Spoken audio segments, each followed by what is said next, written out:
drunk guy like singing. Yeah. Yeah. But then the social context of that song is like there is a huge alcohol drinking problem, you know, among the youth in Angola. Yeah. It's really like people there drink a lot, you know, and that song. The guy saying was funny, but he really showed in people's face how drunk we are. Yeah. I'm drunk, yeah. but I work, I have money to be drunk, so just let me be drunk. So always, there is not a political direct context, but it's always a social context. It's always a social context connected to the music. Yeah, and of course also there is a kuduro that points some political issues. Yeah, of course. And there is also kuduro that points some religious issues. Yeah. There is kuduro that points some gangster issues. You know. It's also social. Yeah, how was it with bling bling? I mean, I've heard there is kuduro bling bling for like, sure. Yeah, there is Luanda is like really growing, and I mean a lot of money is there. It's very expensive there. I've never not been there, but I've heard it's like really becoming one of the most expensive cities in Africa. Yeah. In the world.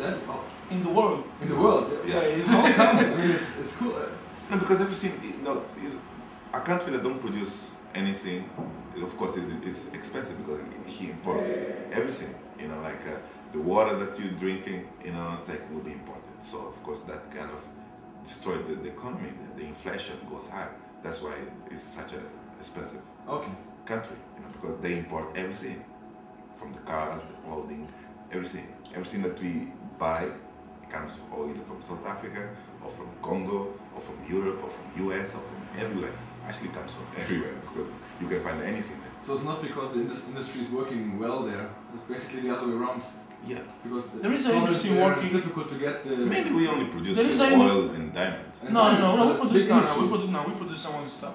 The question is that we produce some other stuff. The question is that Angola is a very difficult country to. But let's say economically speaking, like what you produce that really gives a punch in the economy.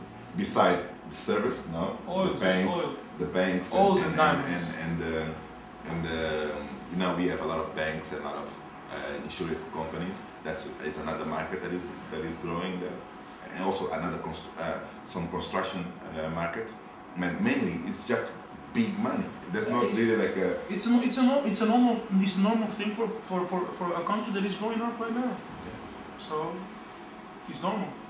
I believe in 5 years from now you'll have like Angolan water, Angolan clothing, Angola whatever. Yeah, it's like the middle companies, like the small business. I think will flourish in 5 years or something. Yeah, in 5 years, yeah. But right now it's really corporations and this kind of big companies. Yeah, who bring in 50 Cent, for example, or actually, well, we're not supposed to talk about it, but we're not supposed to say this, but actually, who brings 50 Cent is really the we could say it's probably the government.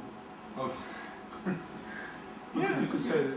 Yeah, it's not like they bring everything that I think the people like to see. Yeah, but the good thing about Angola today is like there is also a big consuming of Angolan music. Yeah, of course. You know, like the ones that really sold out concerts are not 50 Cent. Yeah. You know, and the local guys, you know, like Paul Floyd, Afroman, Anselmo Ralph, those are the guys, you know, that really, because Angolans love to hear stories, and stories well told. You know, really, like people want to understand exactly what the guy is saying. And when 50 Cent went there, people didn't understand him and went on stage and grabbing his bling bling. Yeah. It happened. It's a fact. I saw it. You know, you know. I think Angola is now like some people. I live in now the anti-bling, and I'm very happy with that. That's and people are really focusing in the, you know, give us something that is real, give us something that we can relate to it. You know, that's why kuduro is so popular, because if you open a national radio station, you won't listen to kuduro. At least not the kuduro that are on the streets. So. And why kuduro is so popular on the streets is because it's really reflecting what the society is living on the full sense. Not just like okay, let me be conscious and tell about, you know, my problems, but also, you know, like okay, let's put some kind of humor on it, because life is so hard. Let's laugh about it. You know, like okay, you know, like we are drinking so much, we are not working, we are getting lazy because we are so much drunk. But okay, let me talk about with some humor. then you can kind of get your kind of, you can take out what you want from that story and maybe change your life.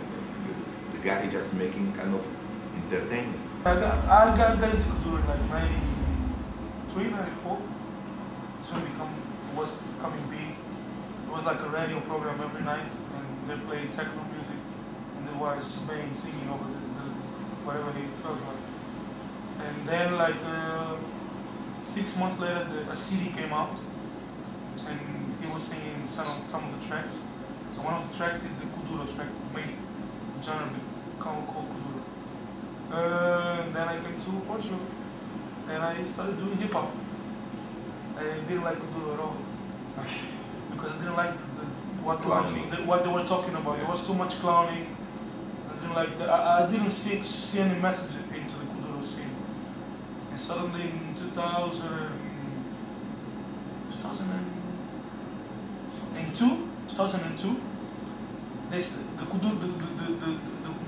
the concept of MCing over a kuduro beat changed, and everyone was rhyming over kuduro beats. That's when I was like, oh, okay. This is something more like telling stories and MCing. The MC skills. I'm like this. Da, da, da, da, da. The first song I heard with someone rhyming was Iniquidade Fofango. As Iniquidade Fora. This song is. Yeah, actually we did a reality. Yeah, we did a reality. Smash on the That was the first song I heard someone rhyming over. I was like, this is the shit.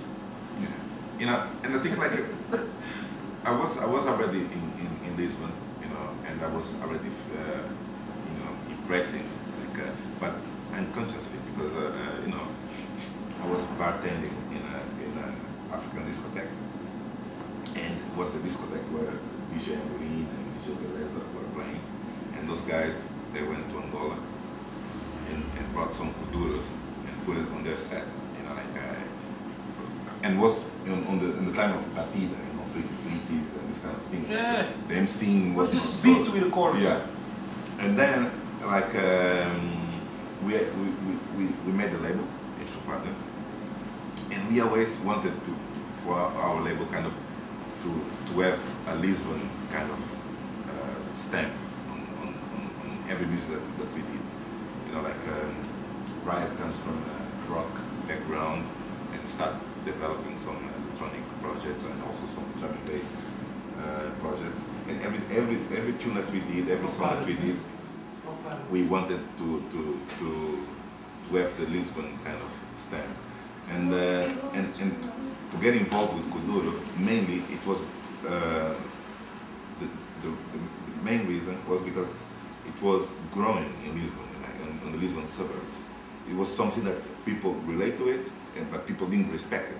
So we kind of decided, okay, let's give a kind of a new face to it. Let's give something that kind of people miss on kuduro. It's like the way the beats are produced, the way they are mixed, the way they are kind of treated as a song is totally different. Like the way we organize our songs is not comparable to the way kuduro organize their songs. So that was the element that we wanted to give, and on top of that, to have a Lisbon brand as a group, as a beat makers in a way, and things of becoming a band and all that.